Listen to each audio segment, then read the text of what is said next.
Order! Order! You are an incorrigible delinquent at times. Behave yourself, man!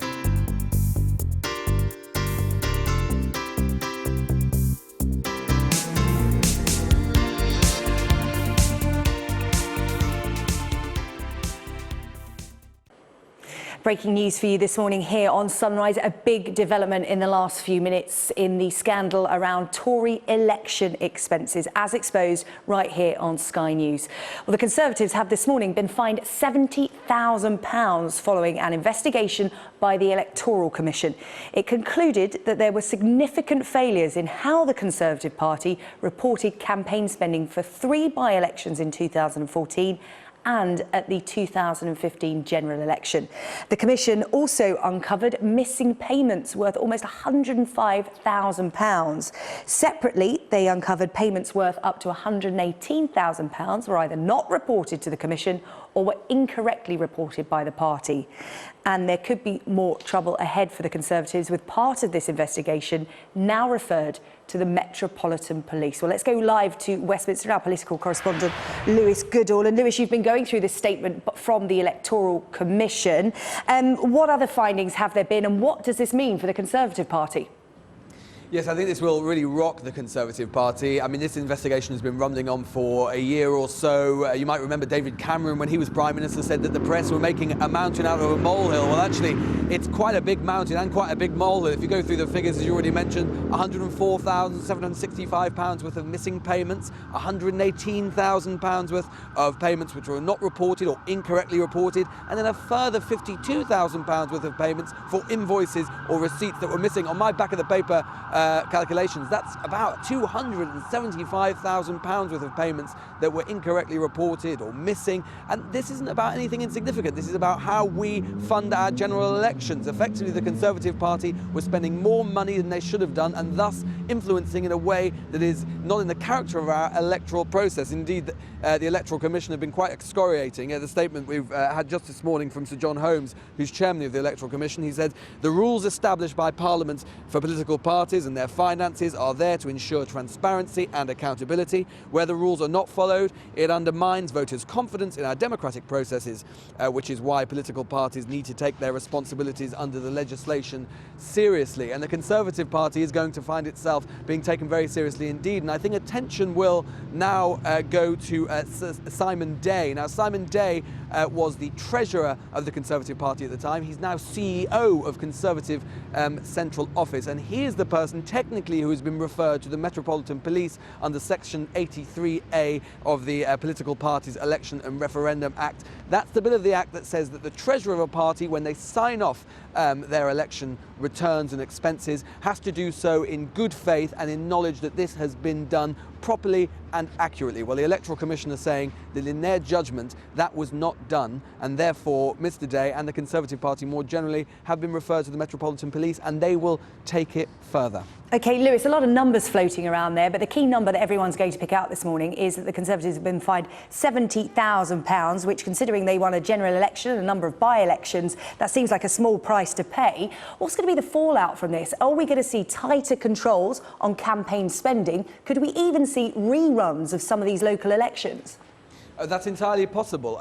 Bear in mind that when the local election returns are submitted, 2 people are responsible under the law, both the candidate themselves, i.e. the MPs who end up in the place behind me, and their election agents. Now, if the police find that these people have acted wrongfully, at the very least, those MPs, their elections from 2015 could be declared null and void, which means that there would have to be a series of by-elections, potentially, presumably up to 2 dozen. That's the number of MPs that we know of so far who have been caught under the aegis of this investigation. Potentially also, they could end up being prosecuted. Now, that's not something that obviously thrills members of Parliament. Parliament, and there's a lot of friction at the moment, which is only going to get worse after today's revelations, between Conservative MPs, usually backbench MPs, and Conservative Central Office. They feel, if you'll forgive the pun, that they've been thrown under a bus, left to deal with this themselves, whilst Downing Street's attention is focused actually on the people inside there who are working. This is a scandal that goes right to the heart of Downing Street, because Nick Timothy,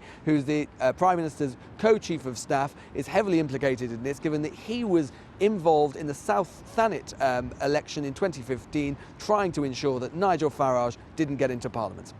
OK, Lewis, thank you. We're going to be speaking to the chair of the Electoral Commission at 8:30 this morning, Sir John Holmes, finding out more about their investigation. The headlines are they fined the Conservatives £70,000 and they've reported part of their investigation to the police. More fallout to come, I am sure.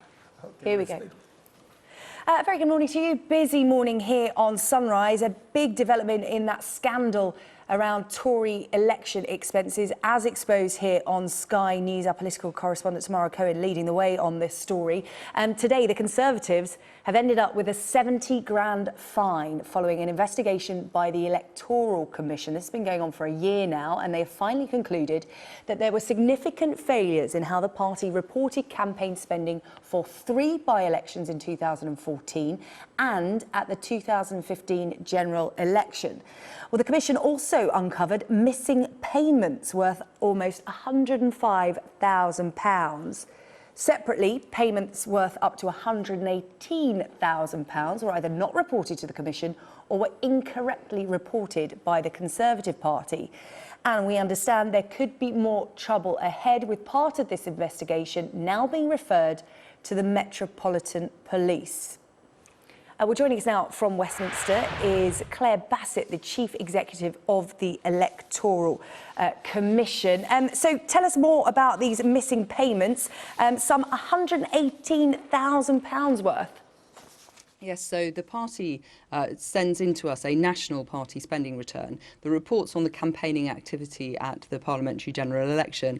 And within that return, we were looking for particular spending which was just either missing from there or had been wrongly reported in there. Now, this figure of £118,000 or just over, this is the one where there seems to be some confusion among the Conservatives themselves, because local MPs have an issue that they've been hung out to dry over these local expenses and the confusion with the national budget, because they were operating, as they understood it, under a directive from their Conservative Party leaders. So who's to blame for this? Are local MPs being hung out to dry? I'm not able to say that. I think what we identified was that within that spending, a significant part of it had been wrongly proportioned or failed to be reported, that perhaps should have been reported in the candidate spending, and that's what the police and the CPS are currently investigating.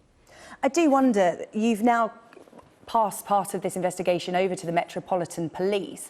By giving the Conservative Party a £70,000 fine and releasing this statement, you are implying their guilt. So is that not going to hamper any criminal investigation?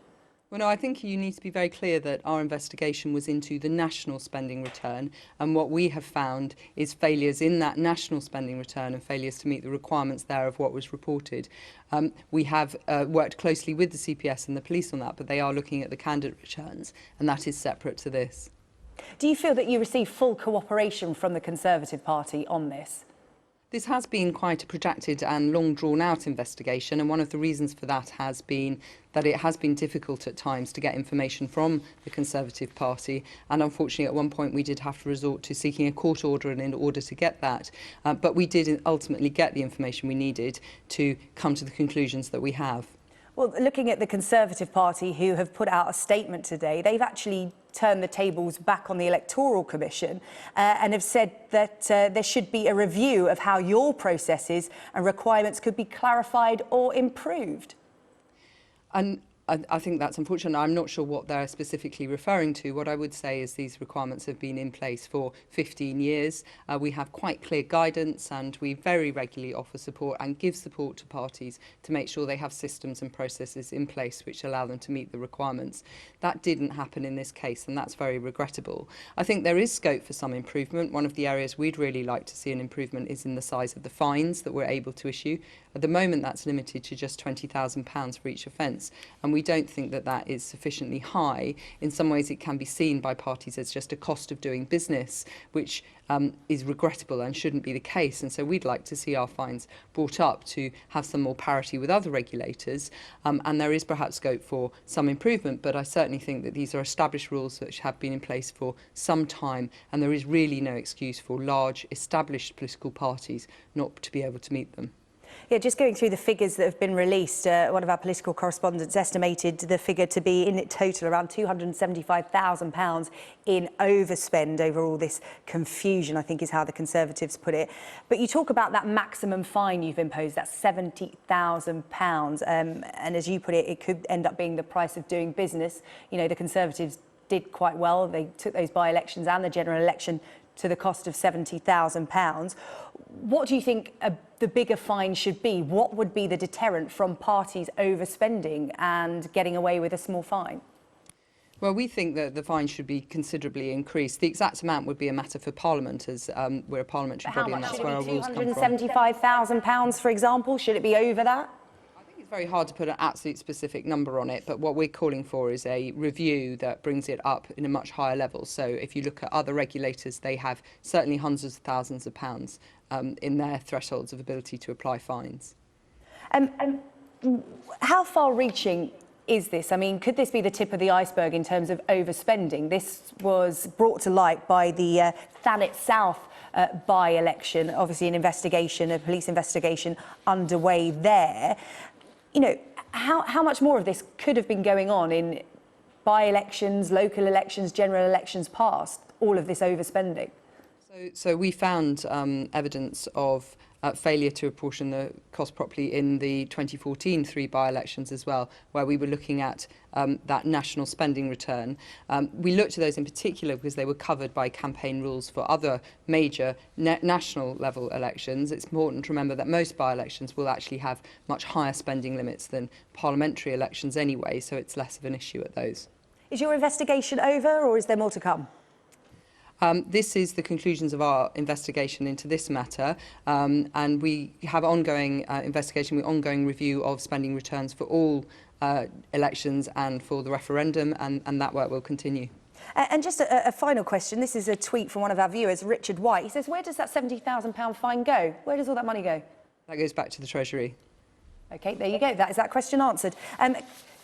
Thank you very much for speaking to us here on Sky News this morning. I'm going to talk to our panel about this now. You're listening to that interview there, Chris. What do you make of a £70,000 fine? Should it be more? Is that just going to be the price of doing business if they can't increase the fines? You know, I think the £70,000 fine is minimal. I think it's the reputation damage that's the real concern. I mean, if I was Prime Minister May, it would be one of the sort of things that I wouldn't want to happen quite clearly. And I'm thinking about her shadow and the idea you've seen recently that she's very quick to dump people. I got a funny feeling that Conservatives sent office right now are going to be quaking in the boots because somebody has got it very, very wrong. She won't take that kindly, and someone's going to be on the carpet explaining how they actually authorised that bus to go to places and actually get it very, very wrong. It all comes back to that battle bus, doesn't it? Let's go live to Westminster. Our political correspondent, Lewis Goodall, was listening to the Electoral Commission's interview there. And Lewis, now things could get even more serious for the Conservatives because part of this investigation has been passed on to the Metropolitan Police. What happens next? Well, absolutely. The Electoral Commission confirmed to me this morning that, in fact, since 2000, when the Act was introduced, this is only the second time that they've referred a case to the Metropolitan Police. So egregious, so difficult are the offences that have been committed. The Metropolitan Police will now take this up, and I think a lot of attention will now start to coalesce around Simon Day. Now, Simon Day was, at the time when these offences were committed, the Treasurer of the Conservative Party. He's now the CEO of a Conservative central office, so he's a big Tory cheese, and a lot of pressure is going to come on him now. A lot of questions are going to come his way, because effectively what the Electoral Commission have said, and they've really not held back, is that they believe that the Tory Party and the Tory Party Treasurer did not act in good faith when they signed off their electoral expenses. Section 83 of the Political Parties Act of 2000 says that all the election returns must be signed off by the party's national treasurer, and they must sign it off in good faith and in the knowledge that everything that they've reported has been done so accurately. And as we've been reporting this morning on Sky News, £275,000 worth of missing documents and expenses and so on and so forth have not been accounted for by the Electoral Commission. So it's no small amount. And in terms of the political impact of what happens now, well, theoretically at least, some of these elections from 2015 could be declared null and void, and at the very least you could have a series of by-elections at a time when the government certainly doesn't want that, and theoretically at least, MPs and the agents of MPs being prosecuted. Not exactly great timing, and I think that this one is going to run and run. Hey, Lewis, thank you. Well, Amy Cameron and Chris Akabusi here talking about the big issues of the day here on Sky News. And Amy, in relation to that phrase that Lewis used there, they didn't act in good faith. I mean, this doesn't really instill voter confidence in politicians, does it? No, and you know, we touched on this a little bit earlier. I think that's the big question here. You know, at a time when Westminster has basically lost the faith of the British public, you know, this is absolutely the last thing they need. But I think, you know, what he touched on there at the end, the fear of by-elections, given that we're about to enter the Brexit negotiation period, when everything the Conservative Party do is going to be up for scrutiny, the last thing they want is constant tests of public support via a series of by-elections. That is absolutely not what they want. But I think, as they said, you know, you argue, is that really the penalty they should be facing, given that these fines seem, I think, proportionately pretty low? I've been